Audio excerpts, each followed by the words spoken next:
This is the Fantasy Football Game Plan, where we talk about fantasy football and the NFL. Hey, Hello. Scott, how's it going? Good. How are you doing? I'm doing okay. I'm recovering from getting kicked out of the COVID playoffs. How about you? Yeah, I didn't fare so well this week. Yeah. So, let's just get some of that out of the way because I think it needs to be said, and this is for my mental health, probably as well as yours and many other people. But this year was very frustrating. Yeah. In my league, I lost to the lowest seeded playoff team that barely made it into the playoffs because, and I know you share this complaint with me, Tom Brady, we rode him to the playoffs. He lost Mike Evans. He lost Chris Godwin. He lost Leonard Fournette, all in the same game last week. And we didn't know what was going to happen this week. I thought I was clever because I held on to Antonio Brown all year, and then I put him in and I put Tyler Johnson in to replace Evans and Godwin. And AB was great. Antonio Brown caught a lot of balls, didn't get a touchdown, and the other guy got nothing. You go for a little while. I'll give you a chance to blow off some steam. We have $100 budget for the whole year. I had $11 left over going into week 15. And with Egler out, I spent $10 on his replacement, Justin Jackson, which was the only guy on my bench that scored touchdowns. So for the last 2 weeks, all my players just had trouble scoring touchdowns. So without this guy, I barely even broke 100 points in my PPR league. Everyone usually sits around between 160 and 130 on most weeks. Yeah. Last week I could barely even make it to 100, and this week because no one else was catching balls, catching touchdowns. So without this guy, I would have just been destroyed. Yeah, it's pretty intense that I kind of knew going in without having Evans and Brady, it was going to be like a long shot. Yeah.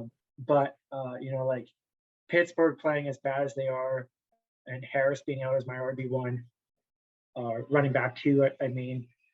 It's just difficult to pick up the points that you need. Prater once again did me in, great all season, and then he misses extra points and field goals when he should be making them at this time of the year. Your field goal kicker, ouch. So yeah, so with the Arizona game, he missed 2, I think, field goals and 1 PAT. So right there, and they were big field goals too, right? Yeah. 40. So I could have at least gained my 5 points each. Yeah. All right. So yeah. It's a little bit difficult, but whatever. I'll be playing for third place, which me too. Yeah. Well, the guy that I was playing, I was happy I drew him. He had Jeff Wilson Jr. was his running back. And he scores a touchdown, accidentally falls into the end zone on the first drive of the game. I'm like, oh my God. So he gets a chunk there. And then I wasn't too worried because he was playing AJ Brown. Now, AJ Brown did nothing all season. I forgot that he was in the league. Him and DJ Metcalf, very comparable seasons, just disappeared this year. And he was hurt a lot of the year. Couldn't find him. Saw him there. What's his ranking? He's ranked 100 and something in the league. Yeah, I'm not worried about AJ Brown. So AJ Brown gets 78% of the targets. Oh, his quarterback was Tannehill, by the way, who outdueled Brady. Tannehill just throws the ball to AJ Brown. He had that stack going. And AJ Brown scores 20 points, the only time in his fantasy season that he did anything like that. So just want to say that in the other conference in my fantasy league, the guy who's playing in the final wisely, well, it's a co-managed team. They wisely used up all their waiver picks a month before playoffs started. And they're in the final. Okay. That makes no sense to me. No logic. Well, it's because they're just playing on backup players because all the starters are just out. They just keep going out. Yeah. Yep. That's the story. Like I saw Evans is on COVID-19 today. So even though he was out last week with a hamstring, this week he's out with COVID. So yeah, and I think there'll be more of that this week, like I think we're going to, because we just had Christmas.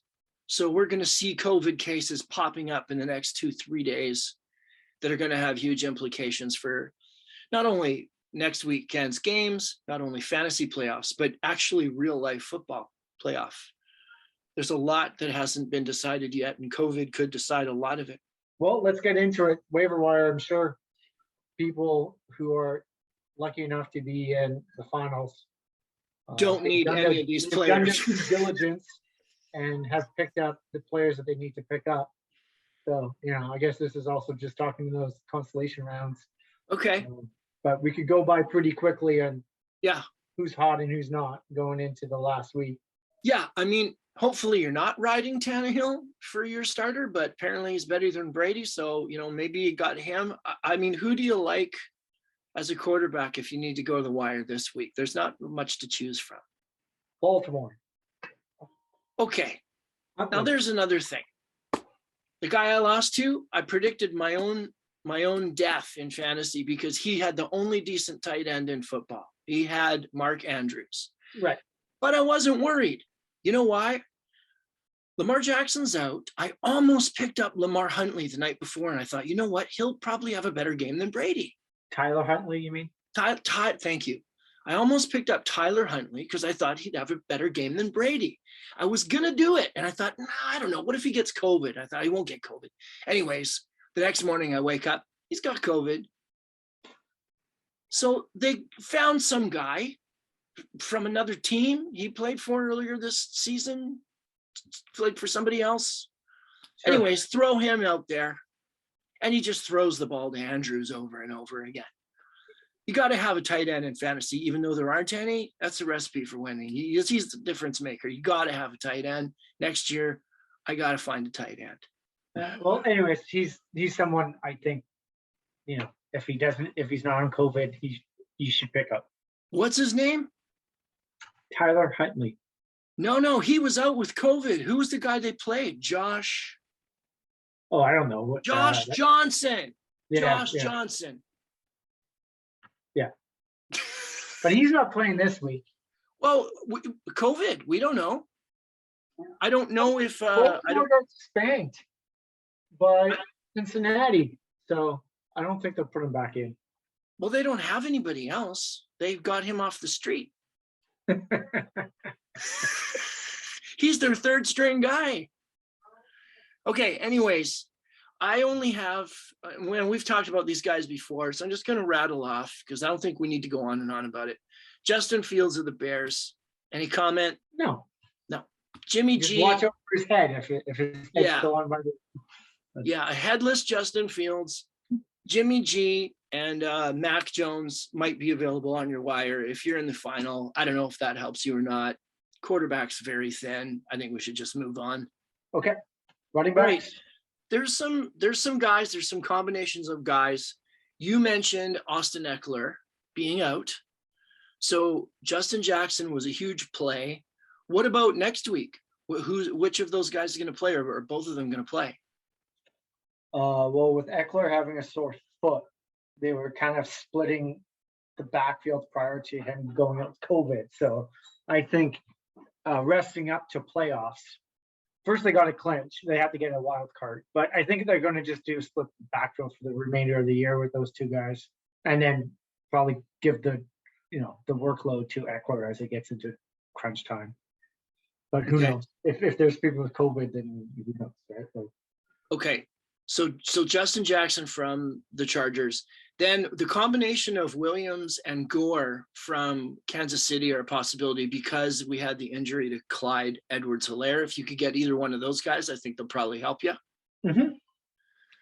Okay, and then I almost picked up Jordan Howard and played him because I had a spot to fill. Yeah. But he got hurt in the game. He had a good game. And so what happens? Boston Scott comes back out of nowhere. in the rotating backfield. And I think if Howard's still hurt, I think Boston Scott is a good play coming up. There's also, I don't know why I don't roster San Francisco, but I hardly ever have a San Francisco player on my team. But Jeff Wilson, Yeah. if he's around, if he's around, pick him up.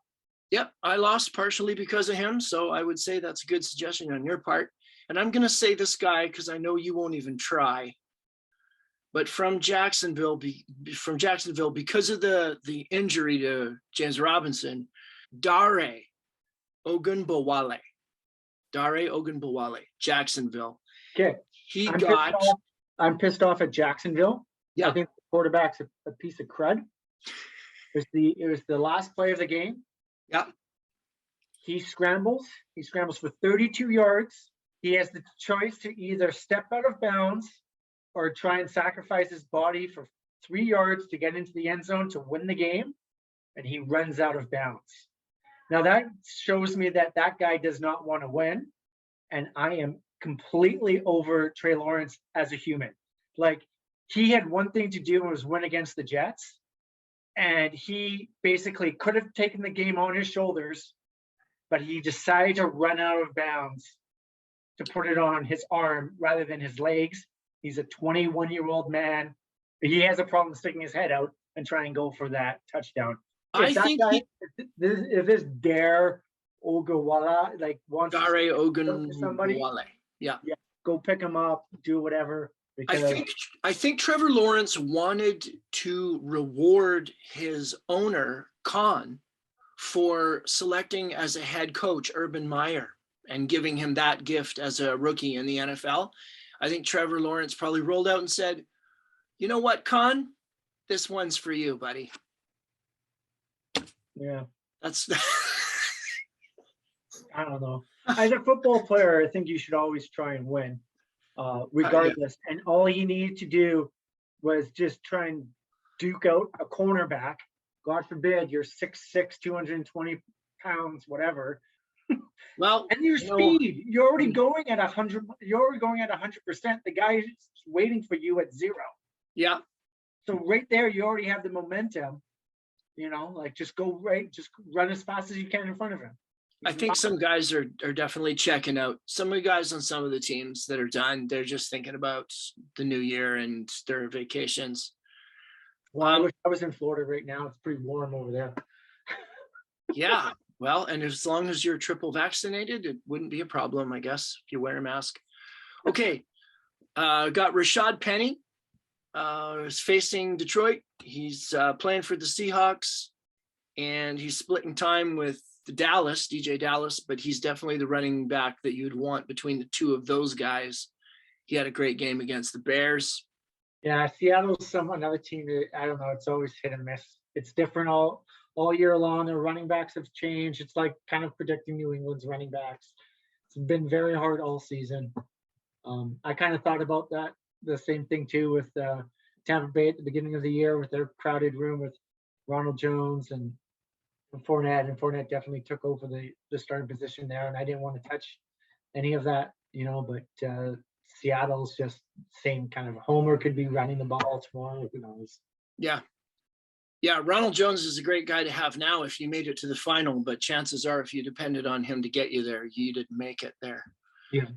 So the last guy I have for running backs here, and I tortured myself about picking him up. We had him on our list last week, and I thought about picking him up. It made sense, but then I thought, Rex Burkhead, he's never had a game where he's rushed for more than 40 yards all season.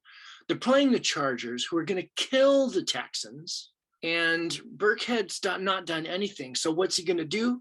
Well, 22 rushes for 149 yards, 2 touchdowns, led the NFL in rushing. He was the top scoring running back this past weekend. I could have had him. I had a spot. I had a roster pick. I mean, he was there. I didn't believe in him. I thought the Chargers were better than they were, but COVID hit their defense and they were a sieve. Well, that was an upset of any upsets this year. What a good job for Houston to keep plugging away, but a 41-20 or something like that. Yeah. That was out of nowhere. And their wide receiver too did really well too in the game too. Conley. Yeah, Conley. Are we going to wide receivers? I think that's it. We can start with him because you had said last week that Conley would be a good pickup, and you were right about that. Houston wide receiver. 2 weeks ago. Last week he did nothing, and so I replaced him with somebody else. But yeah, I said that 2 weeks ago. Keep him on your bench. He did nothing last week, but this week he came out to shine again. So, and he's a rookie. So that means next year, if Houston has a decent quarterback after Deshaun Watson trade or, depart, Cooks is always going to be there, but this Conley is as a wide receiver too. Yeah. Like someone to just, chalk up in the back of your mind. Yeah. Well, Cooks changes teams every year or two. So we never know where he's going to be. He's been on about 4 teams in 5 years. So keep your eyes open for him. So Conley could have a bigger role. Yeah. I've got Antonio Brown here. We kind of talked about him, but he's replacing Mike Evans. He's getting lots of balls. So if you can get him. He's been on IR or suspension half the season. So there's a good chance in someone's league he's out there. Yeah, the last suspension was because he lied about his COVID test.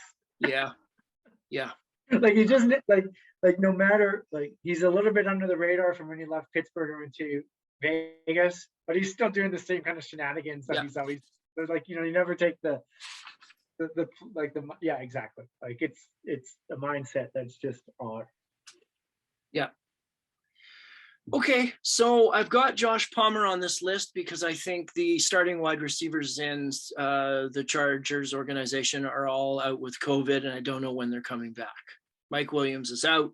Don't think Keenan Allen either played or he did nothing or he's got COVID. He's disappeared. So Josh Palmer's a guy. And okay, I was looking at Gabriel Davis to add to my lineup this week, and I almost did it. And I thought, you know what, just wait till the morning, add him at the last second. I woke up the next morning, Gabriel Davis had COVID also. So then I'd never heard of Isaiah McKenzie, but Isaiah McKenzie comes off the street, starts in his place, even though Emmanuel Sanders is on the team, and he just goes off. He caught 11 of 12 targets, 125 yards and a touchdown. I never heard of him. Did you know who he was? But going forward, he's got COVID Beasley and Gabriel Davis are both out with the disease. So next week, Isaiah McKenzie might be able to help you. There's somebody on Chargers. His name is Gayton. Oh yeah, Guyton. Jalen Gayton. Yeah. Yeah. We should probably put on the list. Okay. Somebody to catch a football with a COVID wide receiver room. I'm writing that down. I've got another name because Thielen got hurt, so KJ Osborne is another guy I like. Yeah, we've talked about him over the past weeks. It's so difficult though to get balls away from Justin Jefferson. He's such a stud, catching everything. He's just so quick out there, and him and Cousins definitely have a chemistry. So, with these Thielen being out, I thought Conklin would do a better job. He hasn't really done much over the last 3 weeks for me. Like you said, having a tight end will win you probably fantasy. And, if Osborne is someone that you need like a flex or something like that, but there could be someone else better out there. Well, we're definitely stretching at this moment. It's like if you have a COVID, it's like one area I was really choked about was that I wanted to get Josh Reynolds. When I put in my bid, I put in my bid for the same person I was trying to get Justin Jackson for, saying like, oh, if I don't get him, I might as well just get Reynolds for $1. But then I didn't make a second one to be like, get rid of somebody else on my bench for Reynolds. So someone picked him up for $0. I could pick him up for $1. But Josh Reynolds is somebody to keep an eye out because he wants to play. I don't know who'll be throwing him the ball. Goff was out, and they had another guy off the street throwing the ball, and I thought, I don't know what's going to happen. Well, he's been around for a while. He's just never, no one's ever talked about him. Okay, but so, just another guy. Reynolds is a good guy, and Amon-Ra St. Brown, what a receiver that guy is. Let's remember him for next season. The last season. He was my last pick in my draft, and I had to dump him over the season to get different types of players. And boy, am I kicking myself now because he finally got his step on week 16, so 14. So whatever. So that was good. It's good. It's good to see a good player. He's running the ball. He's doing those end reverse or those slot reverses, and he's Yeah, getting good yards. And he's a strong kid. So yeah, look for him next year for sure. great player. Probably talk about him in the offseason a lot. So we'll go to tight ends. I don't have a long list. Gerald Everett's really come on. We've talked about him. Yeah. And then there's Cole Kmet. Yep, he seems to have something going with Justin Fields. They have a good connection. I mean, nothing outstanding, but very steady, consistent output. And Mo Ali Cox is on this list because we saw the other tight end get injured in the game, and I think he's going to be out for a while. Doyle is going to be out. Yeah, he's an old man too. So and like he was always stealing catches from Ali Cox anyway. So Yeah, Doyle was a couple of years ago one of the top secondary type of tight ends, and yeah, he's on a good team. So hopefully he comes back for them for their playoffs. So good yeah. luck to that guy getting back and healthy. Some defenses. Do you have anybody you want to mention? I've got a couple here, but I'll let you go first. I don't know. All right. Broncos, but they're probably taken, and maybe Kansas City. Yeah, their defense has been lights out lately. Yeah. Chiefs. I was looking at the Panthers because they're playing New Orleans, and New Orleans offense is not that good. I was looking at Cleveland as a suggestion because they're playing Pittsburgh, and I don't know if anybody's seen Pittsburgh try to play football lately, but it ain't pretty. It was very tough as a manager having Harris, and basically Big Ben was giving the ball away. Just there you go. Cleveland's defense could win you your money, your fantasy week next week if Pittsburgh's playing the same way that they're doing. Yep, and then I've got the Bears versus the Giants, and the Giants are bad. Yeah, Saquon Barkley, every week we've been talking about just how horrible he is, and I love it because at the beginning of the year I was very adamant about his position. I know I was very strong opinion about it 3 weeks ago, but it's pretty bad that just the offense in general. It's tough when you change offensive coordinators. Look at Carolina. Like I have DJ Moore in my team.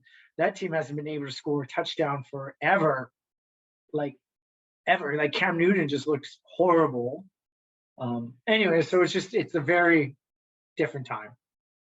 Yeah. When it comes down to changing the guard at offensive coordinator near the end of the season, it's we should just chalk that up into our books of knowledge that going forward that if there's ever a big coaching change like that occurring, dump your bench or try and trade them off for somebody who's willing to take these players because the transition's not smooth. Yeah, and I mean, there's a few teams. Matt Rule in Carolina, is he going to be around? Is he going to survive this thing? Who's going to be the head coach in Jacksonville? The Chicago Bears coach Nagy, I think his days are numbered. Yeah. Keep your eye on some changing of the guard for the offseason. Thanks so much, Coach Powell, for doing this with me this season. It's been great. Yeah, it's been a lot of fun.